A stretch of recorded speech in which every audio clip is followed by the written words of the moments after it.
What up, Bulls Nation? We've got a live CHGO Bulls podcast coming up for y'all right around the corner. Josh Giddey, as of Wednesday, 4 o'clock Central Time, still unsigned. What's going on? Plus, the Bulls keep popping up in various reporting and rumors connected to the Jonathan Kuminga sign-and-trade sweepstakes. We're also talking Isaac Okoro with the host of the Fear the Fro podcast. Plus, taking a look at some Noah Asenge Bulls draft grades. All that next.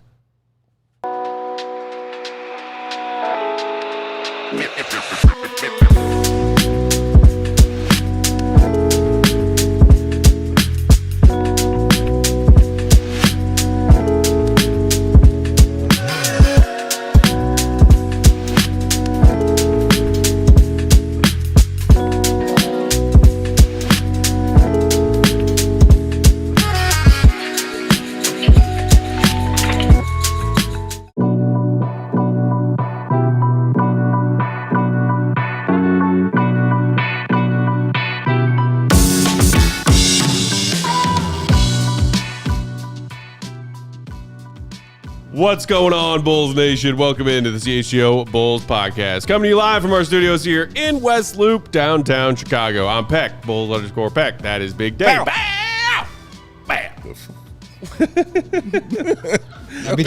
Almost made me curse some trouble let on you. Will Gottlieb, perfectly coiffed as always. Will_Gottlieb, and the queen of the controls, the one and only Katie Duffy. What up, Katie? I don't really know what that was, but I kind of liked it. Yeah, appreciate the love, fellas. Just, whatever mood strikes me when I'm saying bow. Mm-hmm. You just got to roll with it. Right on. Felt like it needed a little extra juice today. Okay. I don't know why. Maybe it's because it's Wednesday. Yeah. Getting closer to that 4th of July weekend. Yeah. Josh Giddey still hasn't signed. No. I, as a Bulls fan, am choosing to feel good about that. Yes. Because maybe it means AK and Eversley are actually playing a little bit of hardball. And I like that very much. Yes. So, yeah, I'm in a good mood. Yeah. Hope everybody out there at Bulls Nation's in a good mood. Hit that like button if you're hanging out with us on the YouTubes. Make sure you're also subscribed to that CHGO Sports YouTube channel, 85K and growing. Also, Make Your Move Die Hard sale still going on as we speak. Started to coincide with NBA and NHL free agency, which has been a little quiet on the Bulls front so far, but still doesn't mean you shouldn't take advantage. $36. Sign up now to get access to all that stuff that only the cool diehards get. I've got a Die Hard article coming probably tomorrow or Friday. Flex. Jeez. And it's got a really interesting, what I think is creative trade idea that I think you will absolutely hate, Matt. But does it involve Dwayne Wade coming out of retirement? I think it's so much joy is brought to your face right now. Does it involve Grayson Allen? Possibly. It doesn't involve Bradley Beal, does it, and taking him on? But I think it would be a really good trade, and it's just like a bigger picture story, but it has a cool trade idea in it, and you guys should sign up so you could read that when it comes out. Go tinker with that trade machine. Tease that Die Hard's only column dropping later this week. All right, so lots to get to today. Let's dive right into the latest on Josh Giddey, which is crickets. Brian Windhorst was on NBA Today yesterday afternoon and said the following, quote, "We don't have any update on Josh Giddey. They're not coming to a deal anytime soon from what I understand," end quote. Windy is one of the people I tend to trust who knows what's going on. Mm-hmm. So if we're hearing both locally and nationally, there might be a bit of a waiting game here. It kind of makes you wonder, like, how long of a waiting game before the sides come to a deal. Because I think back to the summer of 23 when the Bulls made their initial moves, and then we're kind of quiet. And then late July, we got the news on Ayo's new 3-year deal. Remember? That's true. It was it was like July 20-something. Yeah, so they like, waited till we were all on vacation, I believe. Correct. Yeah, I did an Ayo quick hit reaction video from a boat. It was great. Flex. But so that is a flex. That is absolutely a flex. I mean, like, Goat, how are you reading this? If Windy says it's going to be a minute, I tend to trust him that it's going to be a minute. I feel like, okay, so we were talking yesterday about like his cryptic Snapchat posting and was he on the plane and all this stuff. Which there are further updates on, by the way. Maybe he was just like coming to town to start the negotiations. Could that be it? Where like the thing is, all the I can't speak. All the restricted guys have not signed yet. Kuminga does not have an offer sheet. Cam Thomas does not have an offer sheet. Quentin Grimes does not have an offer sheet yet. So, they've all extended their qualifying offer, but they have not come to terms on an agreement. And that's because the money that they're looking for is just not out there. So that's why the Bulls are in a position to squeeze him a little bit. Again, you don't have to like piss him off and say like you're getting the mid-level $1 more than the mid-level exception, or else you got to take your qualifying offer. Like I don't think they necessarily need to go that hard, but they are in a position to get him on a deal that is much lower than the offer that he wanted, which was, $150 million or $30 million a year. So if the Bulls are coming out and saying we'll give you 110 or 115, and he's like, no, I want 150. So if you're going to make me take less, then maybe I'll take a 4-year deal instead. And they're like, well, if we're going to get you on a 4-year deal, then we want to get a better. So there's probably some negotiations going on back and forth there. And ultimately they will agree to what they agree to. I don't anticipate Giddey going anywhere. I still think there's a small chance he does play on the qualifying offer next year just because he might really want to bet on himself, and that's fine. More power to him. I think at the end of the day, if you can get him below $25 million, you're in good shape. Just because the Bulls can probably, like $20 million right now is more than anybody else can offer him. And if they could get him on that, I think that'd be great. That's probably where his value is. That's like where it would be a value contract to the Bulls. But if you have to go up a little bit above that, it's not going to kill them, I don't think. Maybe I'll change my mind on that when the deal is signed for $24 million or whatever. But yeah, I just think they're kind of fine-tuning things. And part of it is like both sides having to come to terms with where the marketplace actually is. I saw, I think it was Jamal post, Bulls Central post something on Twitter today about like, in a vacuum, where do you think Giddey's value is worth? Is it X, Y, or Z number, 18 to 20 million, 20 to 22, 20, whatever it was. And it's like, you can think about it that way, but at the end of the day, we don't live in a vacuum. Like the market does dictate what guys are able to get. You're only going to be paid what somebody's willing to offer you. And so right now there is no money out there except for the Bulls money for Josh Giddey. And like the Bulls want to keep him. I don't think like they're necessarily willing to let him walk for nothing, which would be the ultimate, like we can get you for $15 million a year. But they do have a lot of leverage here. And I think that really does matter. Like that completely matters. Yeah. It's impossible not to factor that in. I like the fact that it is taking this long. I really do enjoy it that the Bulls are finally operating from a position of power and using every bit of time that they have at their disposal to make the right decision for them and their franchise as they go forward with Josh Giddey being the head. This is the guy they're paying, to be the head of their team. This is the guy that they're like, whatever contract he signs, unless it's a qualifying offer, tune in for that show. If he signs a 4 or 5 year deal, then you're paying him to be that guy because all your draft picks have said we're building around Josh Giddey. So if that's going to be the case, I want to be really, truly sure that I am getting the proper value for this player right here. I don't think they are lowballing him. I think they're paying him, like you said, what the market is dictating. At least that's how I feel that they're approaching it. So, of course, Giddey is going to want $30+ million. He should, and he should ask for $30+ million. And the Bulls should say, yeah, all right, that's funny. How about this? And that's where the negotiation should be, and they should be starting. Take all the time you need. I'm in no rush. Take all the time you need to come to the right decision and something you have to feel good with, Bulls, because it is very rare that they have been able to operate from a position of power, and they have to get this right. They traded Caruso, their biggest asset for this young man. They have to get this right, and I'm glad that they're approaching it this way.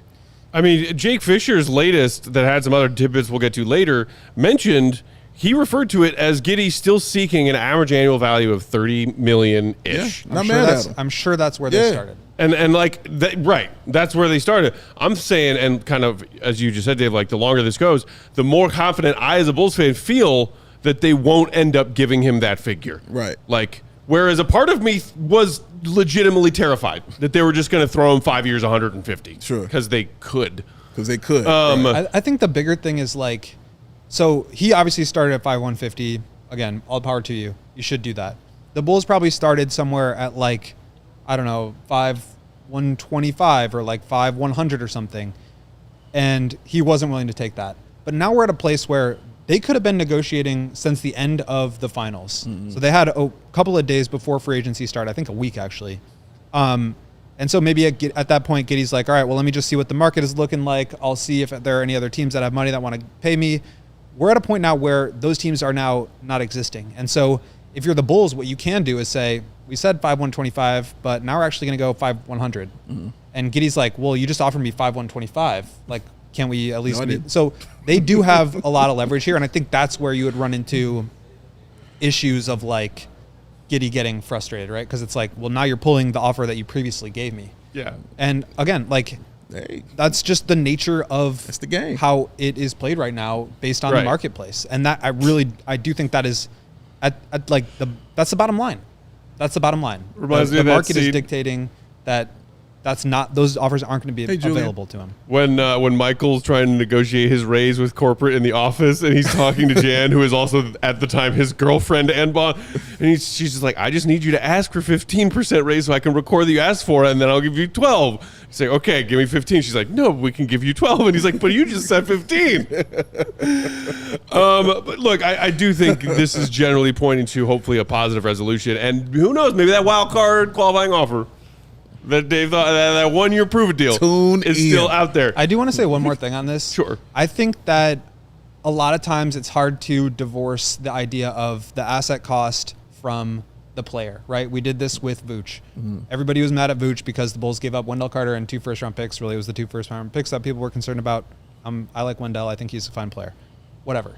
And then it was the same thing with Vooch when he signed the extension. Like, this guy got more than what the market was dictating he should get because there were no other offers out there. Mm-hmm. And so I think, like, in some senses, taking less for Giddey would benefit him in the eyes of the fan base, where it's like easier to accept the fact that you have him now or appreciate him now because he's on a contract that is valuable. Yes. Where it's not like preventing you from doing other things. Like, you see what happens in Milwaukee right now. People are going to be pissed at Damian Lillard because he's costing them $22.5 million per year for the next 5 years. Shout out. That's impacting their flexibility to go out and sign other guys. And the same thing is true with Giddey. If he signs for more, it's different margins, but like even 20, you could think about it the same way. Like $22.5 million for Giddey is impacting the Bulls from doing other things. Not to say that dead money on the books in Milwaukee is the same as Giddey, but I do think that like the more team friendly of a deal it is, probably the better for his perception, which again, like if you're somebody that has a chance to make $100+ million, like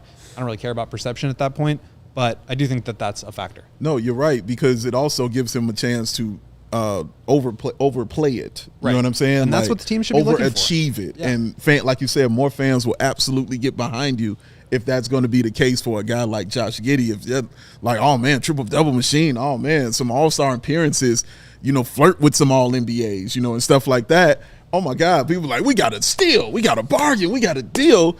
And so when it's next time around for him, maybe more people are behind him getting a huger deal and a bigger contract for how he played. Because Chicago is hungry and thirsty. We're both to root for somebody on this team and just give all their love that they have for this team into a player. And you're right. If he signs that kind of contract and he starts playing well or continues to play well like we saw, it will be Josh Giddey that will be on the receiving end of all that love from Bulls Nation. Almighty one in the comments saying 3 years, $65 million, perfect contract for Giddey. Honestly, I don't hate those years in dollars as far as all the different ideas I've heard tossed around. Okay. Hopeful Gamer saying there's currently 8 players from Giddey's draft class making $30+ million a year. A further 4 making $20+ million. Him and Kuminga are going to feel pretty burnt if they don't sign for at least 25. Well, guess what?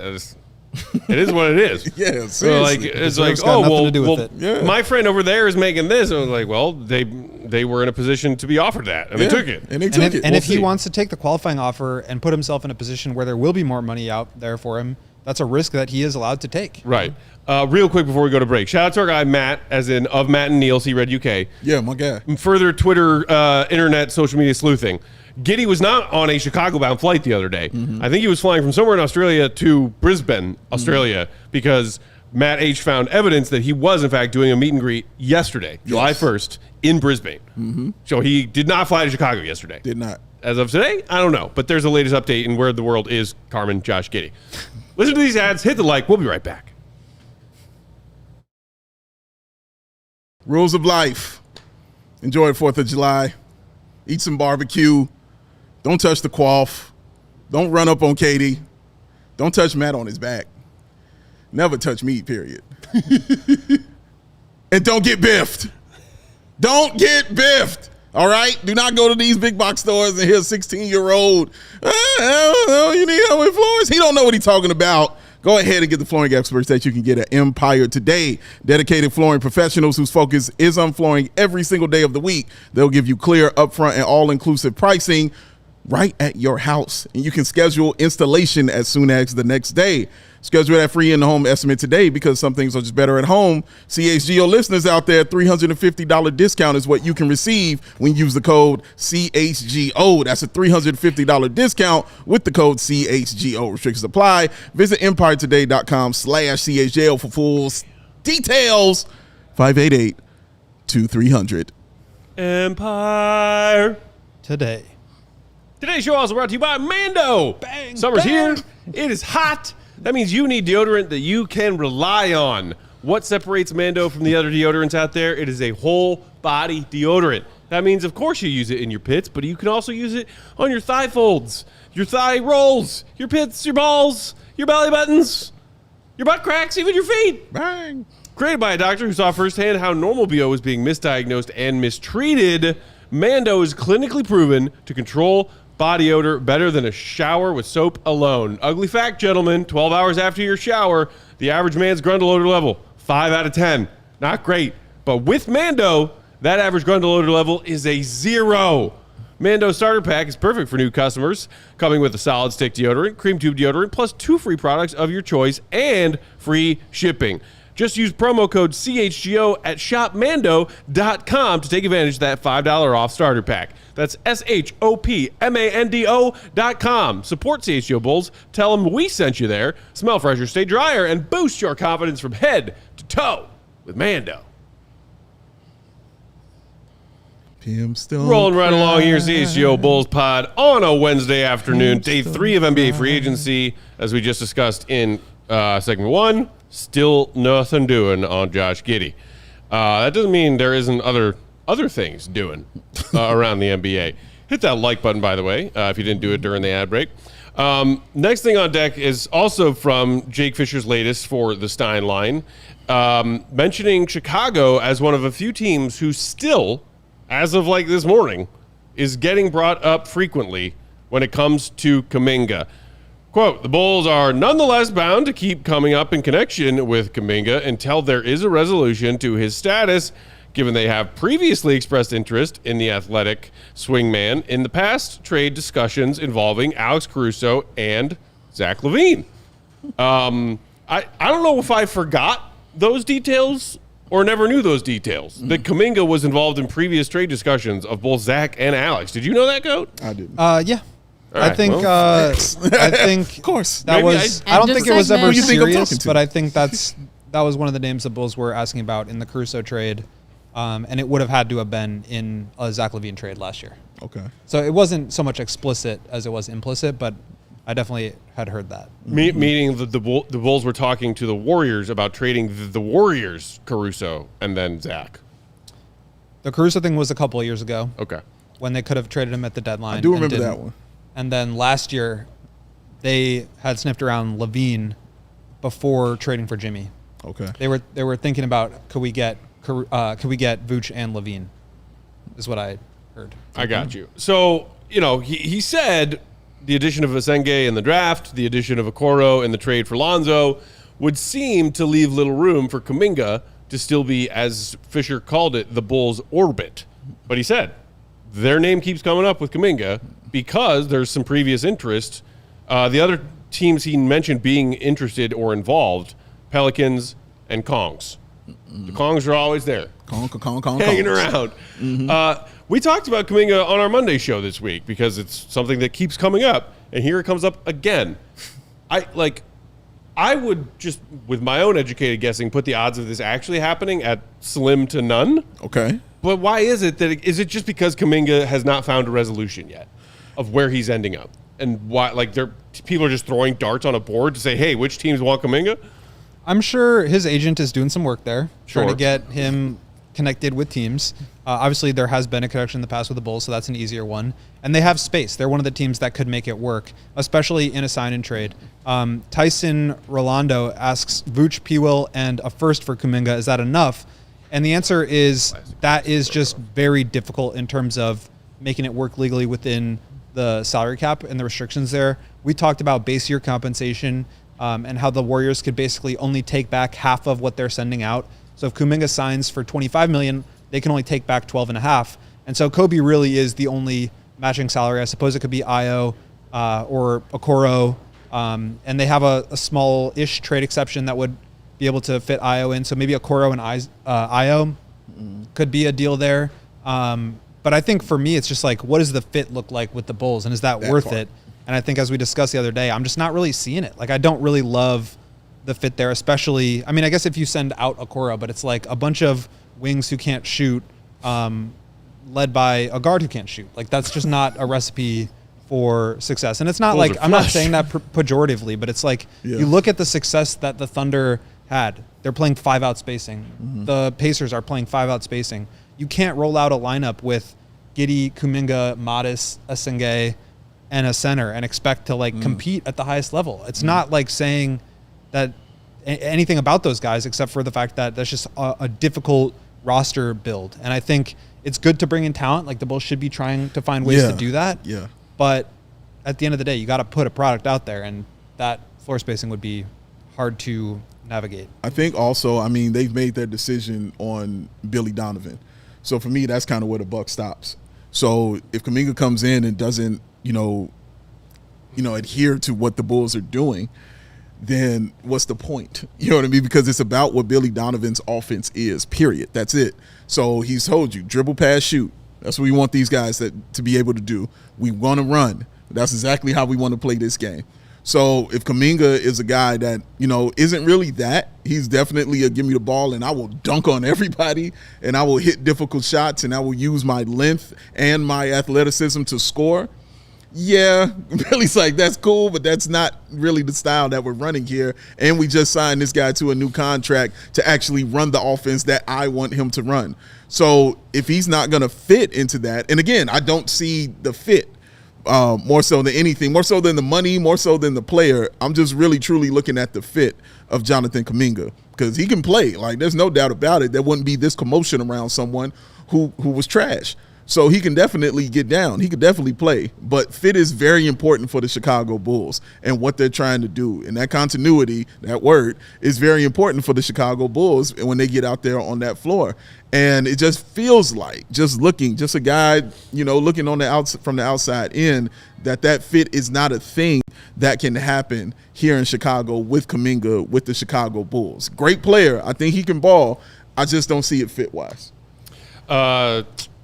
Who was it? I just had it in the comments. It was our guy Fish. What up, Fish? Saying that the Warriors don't want Vooch, so who would the Bulls send back hypothetically in a sign and trade? And you were kind of touching on that a little bit earlier, Goat. Fisher did also touch on that in his latest write-up, saying the Warriors appear to have moved away from their interest previously registered in Vooch, obviously at this past season's trade deadline when there was a lot of that talk going around. Obviously, they appear to be zeroing in on Horford. So if that is, in fact, what they are doing, even though that news hasn't broken yet, no need for Vooch. So the Bulls would have to figure out other pieces. Just on the center carousel briefly, Deandre Ayton is set to clear waivers at 5 p.m. today in 37 minutes.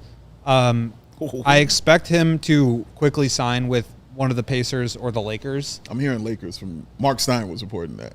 Lakers. So I think that's the holdup on Horford. So if Ayton goes to the Pacers, then I think Horford will sign with the Lakers, and I think that will leave the Warriors a little bit high and dry, maybe like Chris Boucher, or maybe they look for a trade.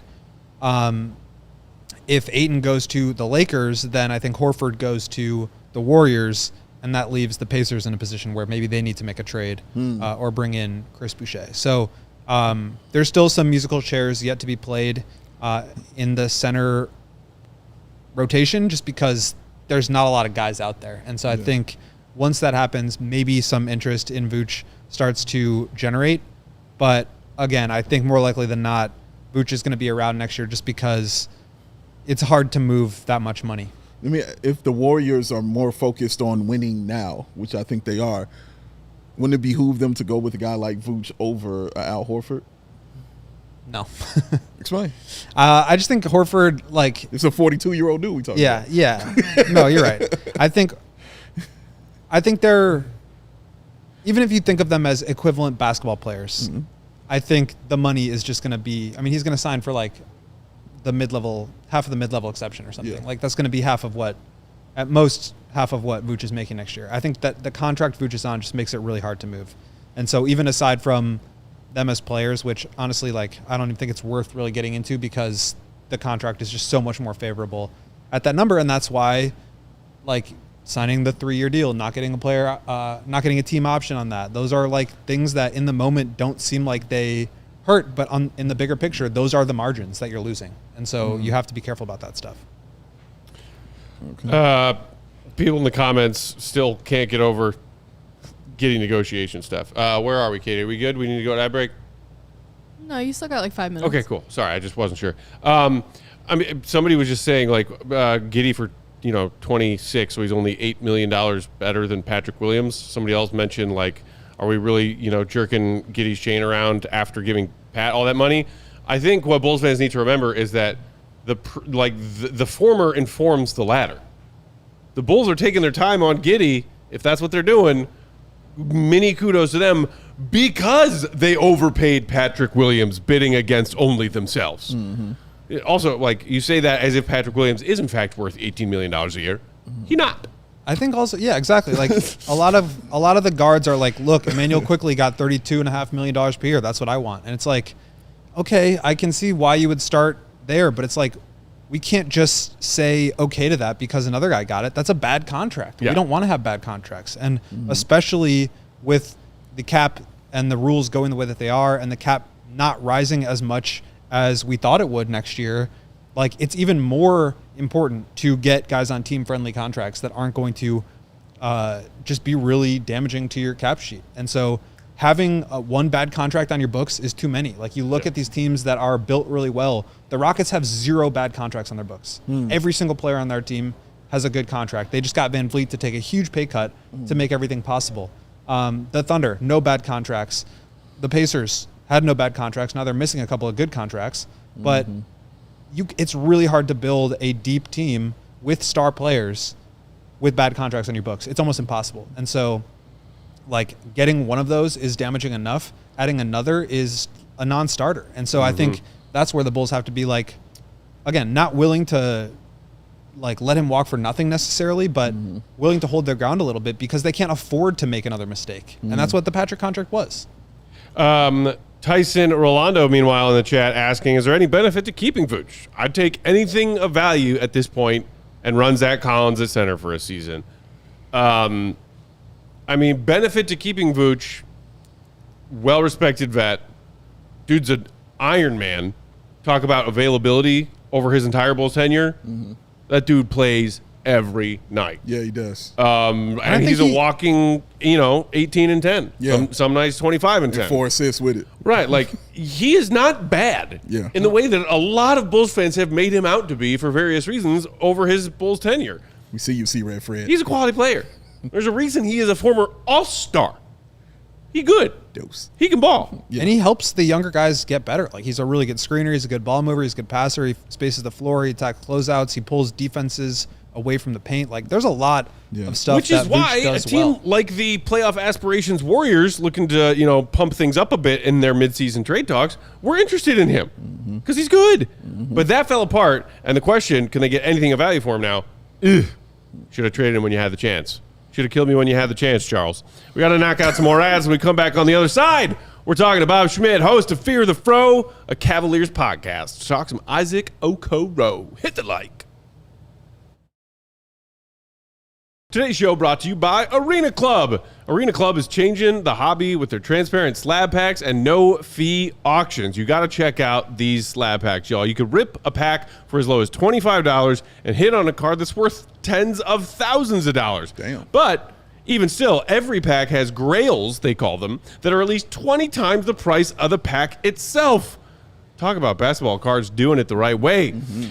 From your digital showroom, you can trade, sell, auction, and retrieve your physical card from the Arena Club. Acquire the best value for your money with Slab Pack's transparent checklists and Arena Club's Slab Safe program. And if you're heading to that 45th National Sports Collectors Convention right here in Chicago, Donald E. Stevens Convention Center in Rosemont, Illinois, Arena Club's going to have a booth there. You got to check them out and say what's up. They'll have special promos available for both new and current customers. Swing by to pick up your national specific promo and see what all the hype is about. Right now, you can get 20% off your first Slab Pack or card purchase by going to arenaclub.com/CHGO with promo code CHGO. Making money moves should be just like my guy Mario on CHGO Blackhawks. Johnny should Football. be very solid, should be very simple, and very smooth. And that's why there is Cash App. There are no extra hoops to jump through. There's no extra stress. There are no woozies. And for the love of the GOAT, there are no wazies at all. And for a limited time only, new Cash App users can use this exclusive code to earn some additional cash. For real.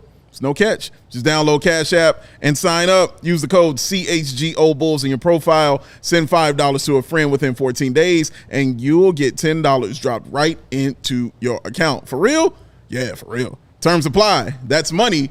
That's Cash App. We roll along CHGO Bulls live here on a Wednesday afternoon. Hit that like button if you didn't do it during the ad break. Make sure you're subscribed to that CHGO Sports YouTube channel. Katie, do we have a guest ready and waiting in the wings? Let's bring them in. It is the host of the Fear the Fro, a Cleveland Cavs podcast, the one and only Bob Schmidt joining the show. Bob, welcome. How are you? Thank you, guys. Glad to be here. It's fun to be on your turf for a change after Yes, big days. sir. Glad to have you here. All right, no pressure, but your job right now is to talk any skeptical Bulls fans out there into Isaac Okoro still having a huge untapped ceiling that we did not see in Cleveland, and to make us like the player-for-player swap trade with Lonzo more than we did last weekend and more than we do right now. Initial thoughts on Okoro. Okay, I'll sell you. I'll try to sell you from Give us the from what I pitch. perceive to be your angle. Okay, my first pitch would be this.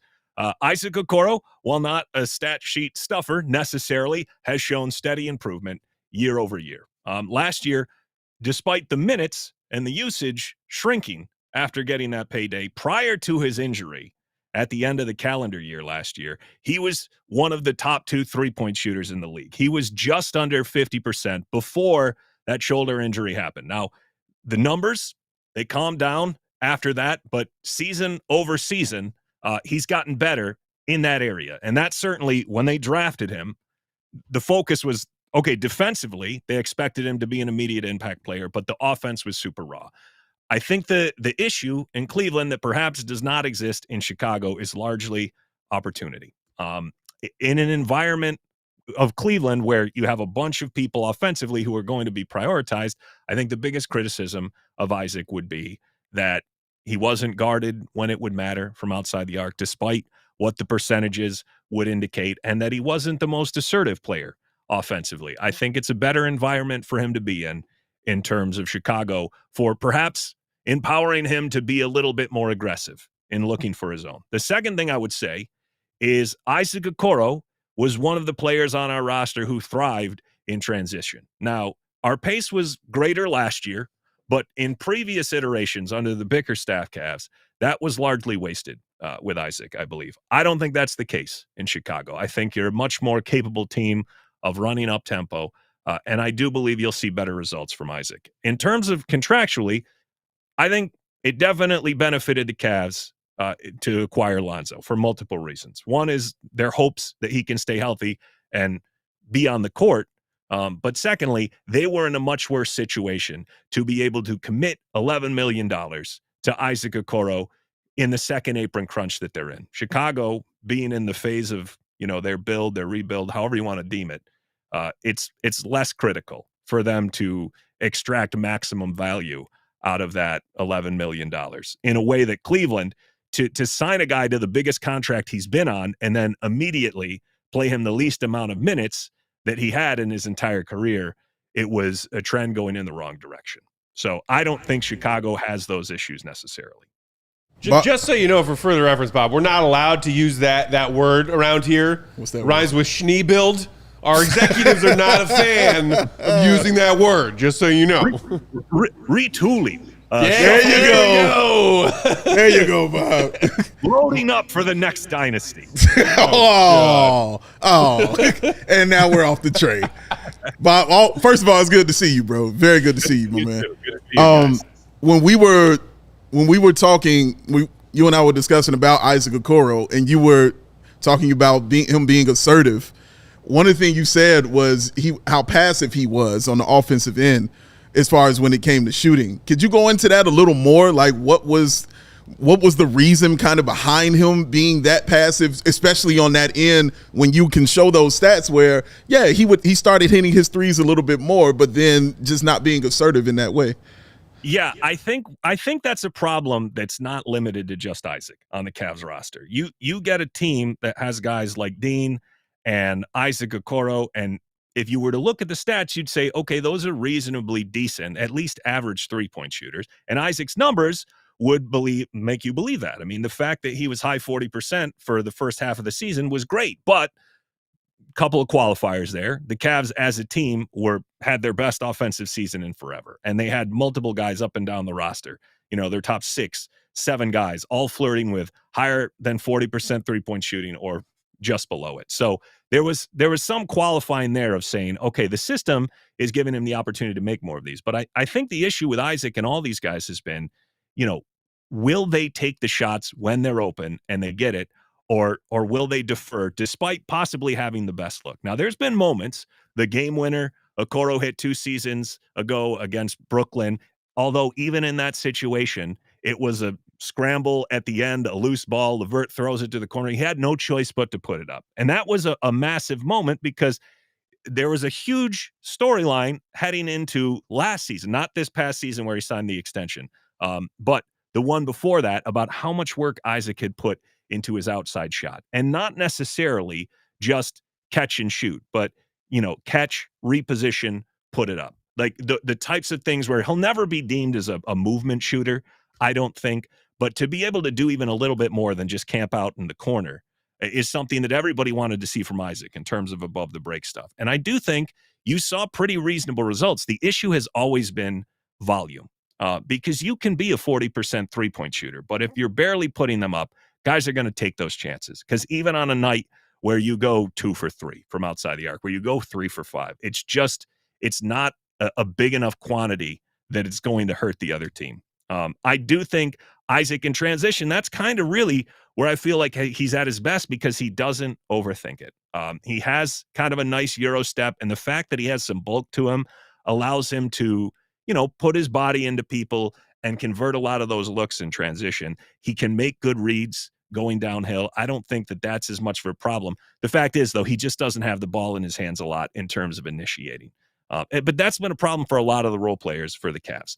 I think that there needs to be some focus on the fact that the shoulder injury took him a long time to kind of overcome in terms of the shots in the immediate aftermath of when he returned. Like if you look at I went to the Oklahoma City game where the Cavs got the doors kicked in, and that was maybe Isaac's worst three-point shooting game of the season, but he was fresh off an injury. The optimistic part of that was that he put up 8 3-point attempts, only hit one of them, it hit the side of the backboard on one of them. It wasn't at that moment, but it was the fact that he put that many up because they were giving him the looks, which is really all you can ask for in a guy who you're still trying to develop, and you're trying to make at least an offensive component that you have to respect. You don't have to fear him necessarily, but you can't have people sagging off of him in the playoffs and clogging up the lane, because if you guys watch the Cavs playoffs this year, it's just Donovan throwing himself into a wall of people at the rim again and again and again. And that's not a sustainable pattern if you're hoping for success. And it was not reminiscent of anything that they saw with the Kenny Atkinson offense in the regular season. It devolved into far too much, hero mode Donovan Mitchell in the playoffs. We've got some breaking news here. Ayton to the Lakers, which we will talk about after this. But Bob, I'm curious, just from your perspective, being on the ground in Cleveland, what was heading into this offseason the narrative around Okoro with regards to the cap situation? Because I'm curious, was he somebody that you guys were thinking you might have to incentivize another team to take off of your hands? Was there a thought that maybe he could make some sort of return like this? I'm curious about Lonzo and your opinions about his fit there too, but the idea that they could turn Okoro into Lonzo, allowing them to get off of Ty Jerome and clear out some of the space that way, seemed like a good piece of business on their end. But I'm kind of curious if Cleveland media was thinking about it that same way.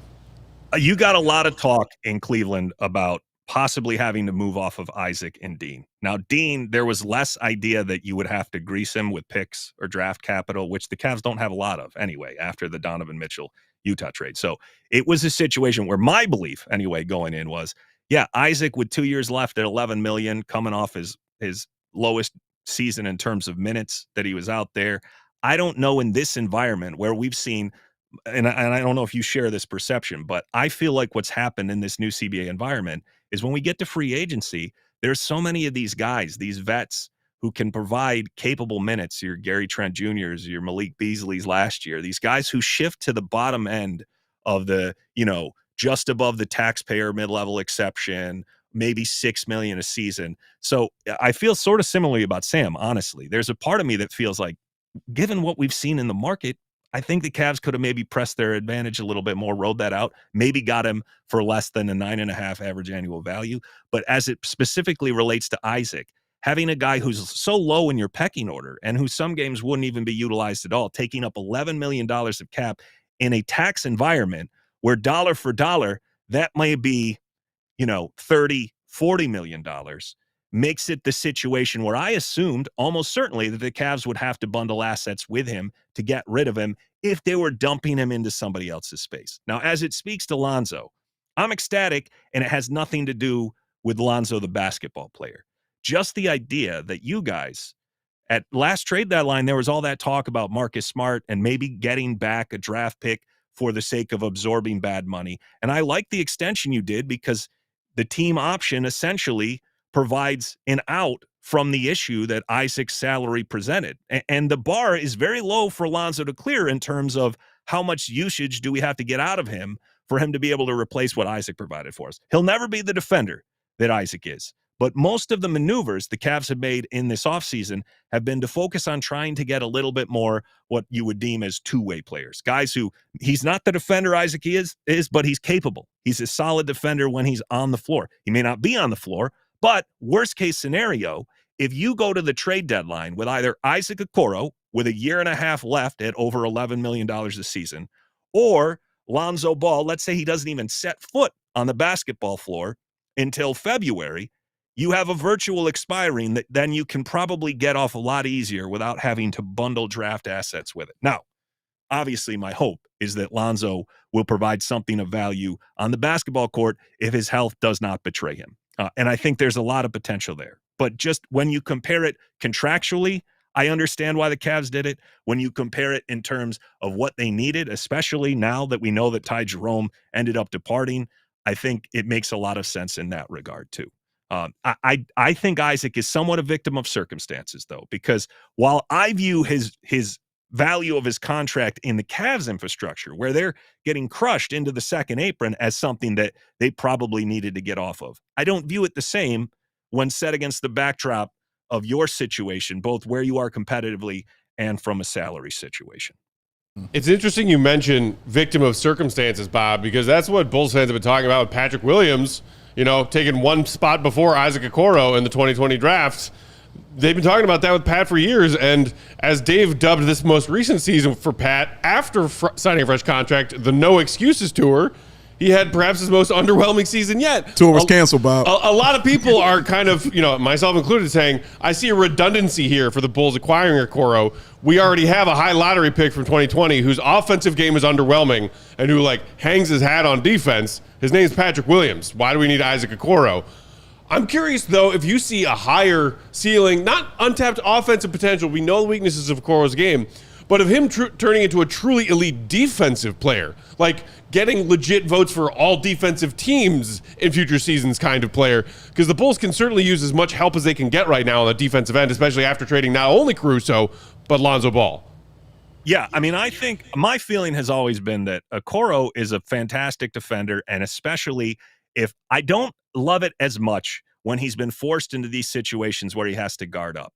But in the matchups against, the Damian Lillards, the Trae Youngs, the guards, that's where I think he can really shine. So in a situation where he's able to log significant minutes as a 2, more so than a 3, and guarding those elite kind of shifty guards, not necessarily the taller, like to get these matchups in the playoffs against Tatum and Paolo Banchero, for as good as Isaac is, for as stout as he is, for as strong as he is, I don't think those do him any favors. Because the one complaint I have, and of course I'm sure any Cav fan, any home team fan would say this of their own player, I think Isaac is very fundamentally sound defensively. I do not think he's given the same leash from a referee perspective of guys like Alex Caruso and Drew Holiday when it comes to physicality. Now, if that turned the corner, if he got the respect as a truly elite defender, which I think maybe only will come with extended minutes on the court, then I think he can be one of the best point of attack defenders in the league. I think that's possible, but I didn't feel like he necessarily got that benefit of the doubt with the refs. And a lot of times when it comes to perceptions and reputations as to who is truly the best defenders in the league, a lot of times it does somewhat come down to how those guys are officiated, whether that be, Draymond Green or Caruso. I mean, you see how Pacers fans reacted to the level of physicality that a guy like Caruso is able to play with, or really all the Oklahoma City guys, for the most part, Dort and some of the other guys. So I think a lot of it depends on that. And I think there's a better chance of that happening. Sometimes I feel like with these low minute off the bench guys, refs will just let the whistles fly. But when they're getting extended minutes and when the scrutiny is going to be on them for running a guy, for fouling people out of the game, then sometimes they get a little more liberty in terms of being able to play through things that otherwise would have been called personal fouls. Bob, we got to run. We appreciate the time. Bulls fans, if you're curious what the Cavs are up to, check it out. Fear the Fro, a Cavs podcast, at Fear the Fro Pod on Twitter. Find them wherever you find your pods. Bob, you do great work on that stuff, man. We'll talk to you again, hopefully, after we get a sample size of Okoro games in a Bulls jersey, all right? I look forward to it. Thank you, guys. All right, man. Take care. Happy holidays. All right, Bulls fans. Ads, when we come back, react to Ayton a little bit. A little bit. Hit the like. On the weekends, what do you like to do? Eat barbecue, have drinks, listen to cool music. Sounds great. Guess what? You can do all those things in one place and have a great time doing it, y'all. It's the Windy City Smokeout. It is back in Chicago, July 10th through July 13th. Smokeout time. We're talking 4 full days of country music, ice cold drinks, and all the award-winning barbecue that your stomach can handle. Does it get more summer than that? Absolutely not. Seriously, though, nothing beats an outdoor concert in July. If you haven't grabbed your tickets yet, Thursday and Friday are still available. Country's biggest stars, Bailey Zimmerman, Old Dominion, and for the love of everything holy, Dylan Gossett is in the building, y'all. Oh, they're going to be lighting up the stage. Don't miss out on the best weekend of the summer. Grab your Thursday and Friday tickets right now at WindyCitySmokeout.com. Dave, you know what goes great with delicious barbecue? You tell me. The fine products available at Sunnyside Cannabis Dispensary. He's right. What is Sunnyside? It's your home for judgment-free cannabis shopping. A place where all kinds of visitors are welcome to explore, discover, and purchase a wide array of high-quality products. Wink. One-stop shop for all of your cannabis needs. Sunnyside has an expertly curated menu featuring over 100 different strains. That's right, I said 100 to choose from. Plus, they offer easy online ordering and in-store pickup. Get in, get out, get on with your day, like eating delicious barbecue. If you're a pro, they've got you covered. Again, over 100 different strains. They'll find something you haven't tried yet. Plus, their new ones added daily. And an expertly curated menu, their well-trained staff. Check out the Wellness Advisors Staff Picks collection. Right now, visit Sunnyside.shop for Bright Pies every day to get 50% off your first 3 online purchases. Just use promo code HICHGO at checkout to qualify. Exclusions apply. Sunnyside Cannabis Dispensary. Bright Pies every day. Only for 21 and older and Illinois MedCard holders. And don't you worry, existing customers. You use promo code CHGO50, CHGO50 to get 50% off one Cresco Labs brand item. We are still live hanging out here at CHGO Bulls on a Wednesday afternoon. Hit that like button if you're hanging out in the chat and you haven't hit the like yet because Katie is not accepting the current volume of likes. There are 310 people watching. Viewers. There are 81 likes. That what is- are you doing? Yeah, what are you doing? What is What that? are you ratio. doing? Really? Unacceptable Come on, ratio. guys. You're better than that. Come on now. You're This- better than that. For some reason, got me very excited to go to Vegas for Summer League because I'm curious to see how Katie is more when she's not worried about getting likes on our live stream. Like, Why do you think I'm not going to be worried about likes? I think you will be, but we're going to see more of you when that's not your primary concern. Oh, you're saying you're going to see me as I'm a gonna person. see you in Okay. in the wild a little bit more. He's going to No. see other angles of Katie. I'm going to Yeah. walk around Beyond Summer League concerned yelling at about strangers. numbers That's what I'm likes. saying. I'm assuming that's not going to happen. Maybe I'm wrong. Yeah, maybe I'll just walk around Summer League yelling But I'm at strangers. excited for I that. mean, Like speaking In the of meantime, hit the like. Vegas, the likes to viewers ratio, it's almost as improbable as, what did you call it? A mathematical anomaly? That When we were was on an anomaly, When we were okay? on the roulette table that one night, and it came up, it was red or black, like Red. a dozen times in a row Yeah, or It something. was red, for sure. Goat was flabbergasted. His brain was breaking in front of us. It was the best. This man believes in numbers. Yeah, man. All right, so shout out again to Bob Schmidt, Fear the Fro Pod. It's awesome if you want to just check in on the Bulls Central Division foes from time to time. And as we were just saying during the break, my God, incredible voice. That is a radio voice. That's coming from Matt Peck. Yeah, that's right. I got one too. It's not that good. We were going to talk some draft grades that were given out to the Bulls on Noah Asenge from various outlets, but we can put a pin in that. Maybe talk about that tomorrow. Let's react to the Shams bomb that happened, as you quickly mentioned, Go, while we were talking to Bob. We'll talk to Bob. Shams Charania. Deandre Ayton has agreed to sign with the L.A. Lakers. Between the Portland buyout money and the Lakers, Ayton will earn $34 million next season. Shout out. Lakers find their starting center. So Our guy Jake Fisher followed up with it's a 2-year, $16.6 million agreement with Ayton, player option on the second year. So kind of interesting from the Lakers' perspective because there was the conversation about them being players, cap space players in 2027. Mm-hmm. That didn't really make sense because you have Austin Reeves' low cap hold in 26, but now they're adding LaRavia and Ayton, and it's like $14 million combined for that year. It's not that much, but like does cut into it, and that was why they didn't bring back Dorian Finney-Smith for 2 years. So just Right. kind of a weird play in terms of their cap sheet, but I mean, they really needed a center. They That needed part. talent. That was it. I don't know defensively what that's going to look like with him and Luka and Reeves out there together, but I mean, this is kind of what we were expecting, right? But still interesting to think about how it would actually translate on the hardwood. Yeah, I mean, you're right. Defensively, no. That's going to be tough. But they needed something. And I think that's why they just kind of threw caution to that win as far as contracts and all that stuff is It's such a concerned. Lakers move in that Yeah, way. they need the Lakers are going to get a name. They're getting names. First and foremost, they're going to get a name. But they truly, truly needed this. They needed the center to be there for them. So, yeah, what better person than a guy who is going to give you at least 18 points and 10, 12 rebounds? A guy who, can space the floor a little bit for you and can just dominate in that paint area. So if Luka's tired of getting his thing, here you go. There you are, DeAndre Ayton, go to work. So offensively, there's tons and tons of things that they can do. It's just defensively, they've got some questions they've got to answer because they're not going to be able to run all the time. And the team that they're chasing are great on both sides of the ball. So that's going to definitely be an issue. But, I mean, just on the surface, it's like, a guy working out strictly on, his chest, and then got those little skinny legs because he spent no time on those. That's what you got right here. They're very top heavy right now on the offensive side, and they've got to find something on the defensive end.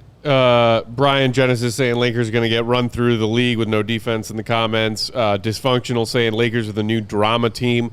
Yeah, that was my first thought when I saw that news that he's going to Lakers. And that was expected, but now it's official. It's like, should we put the clock on now? For how many days? How many games before LeBron blames DeAndre Ayton? Ooh. Subtly, but not so subtly, for all of the Lakers' problems. Maybe the Lakers hit a little midseason skid, only a game or two above 500, on the outside looking in, slotted for the play-in tournament. I didn't think of that. You know You're that's right. where this is going, No, right? I wasn't even thinking on that. You're right. You hit that on the head, bro. It's all going the to happen. various teammates and other problems that LeBron has pointed his fingers at over it's the his years. thing. It's his jam. Ayton just lined himself up in the LeBron line of fire. I mean, we got it. Voluntarily. Everybody's got to do their part on defense. You can just hear it. right? You can hear it. You can hear it right now, man. Yeah.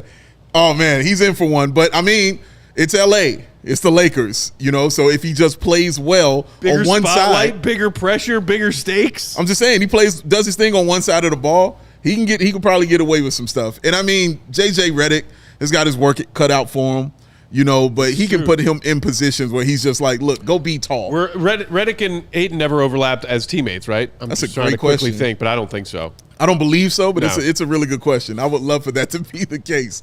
But yeah, man, like it's the move they had to make. I think that's the bottom line of it. Like they really had to make this move and get somebody at that position. So yeah, Luka, Ayton, and LeBron. I mean, that's not terrible. It's not a terrible thing. If they win the East, they'd be running it right now. But unfortunately, they're in the West. Yeah, and I wonder what this means for like the rest of the center. We talked about like the center carousel and who's going to end up where. Obviously, he was the big name. He was the big name. You've still got Horford, and I would imagine he signs shortly here with the Warriors. The Pacers are in need of a center. They tried to sign Ayton a couple of years ago. They gave him the max offer sheet. They sure did. I remember that. Also hilarious that the number one and Suns number matched. Is that what happened? exactly. Okay. Mm-hmm.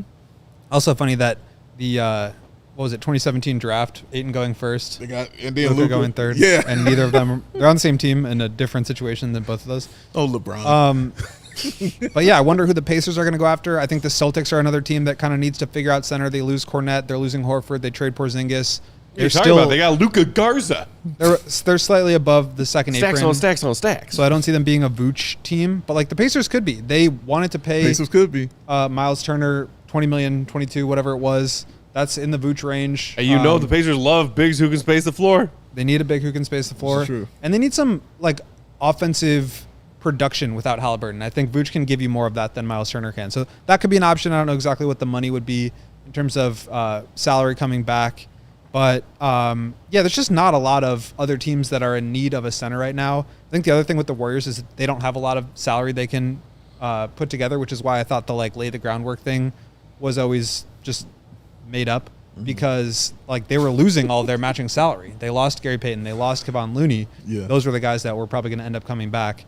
And Moody's only making 11, and frankly, I think they would probably rather have Moody. So I just don't know where Vooch ends up other than back in Chicago, but the Pacers could be a sneaky, just hold us over while Halliburton's out. We don't want to tank. Yeah. And while we figure out a long-term solution, we've got two guys, Wiseman and Isaiah Jackson, coming off of Achilles tears. Maybe Vooch could be a guy there. No, it's a perfect fit, in my opinion. I mean, like you said, just a holdover. Again, this is a 1-year deal when you're getting a guy like Vooch. That's it. It's going to be a 1-year thing. We'll see what it is after that. But for that 1 year, he can definitely hold you down while you're getting everything together. And again, they have a really good coach there as well, and a guy like Rick Carlisle, man. So, yeah, I think it could work for sure, him going to the Pacers. I don't think he won't have to change too much about his game. Matter of fact, they'll be more reliant on it because they need scoring power. Not having Tyrese there, they'll need his little point guardsmanship that he can do.